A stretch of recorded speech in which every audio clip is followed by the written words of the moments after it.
6,512 ka mga job vacancies ang gitanyag sa Fiesta sa Lapu-Lapu Job Fair karong adlaw gikan sa 25 ka mga local companies ug 11 ka mga overseas recruitment agencies nga misalmot. Ani ang report.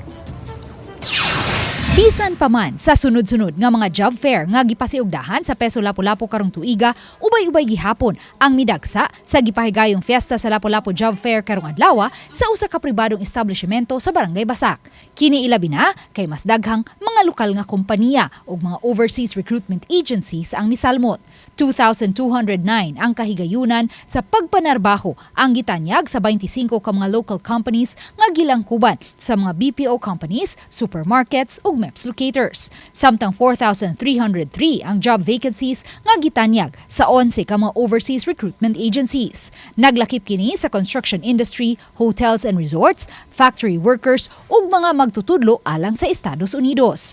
Sagad sa gidagsaan sa mga job seekers ang mga overseas recruitment agencies. Usa sa namasin nga makatrabaho abroad ang 29 anyos nga si Roy kinsa lakip sa mga trabahanteng na retrench sa usa ka locator sa MEPS 1 niadtong 20 Agosto. Matod ni Roy, nunot sa kasinatian niya, nahukman niyang manimpad na lang abroad kay mas daghan ang kahigayunang makatrabaho sa laing nasod ug mas dako usab ang sweldo. Kana apply ko ganang sa kanang mga agency diri po per Japan ba diri sa Cebu nya. Reserve ng gyapon ko ba so maghuwat magagwan man na. So na sisigaw paabot ta tao naman mo to nare na apply na kan job. Daghang gustong mga abroad.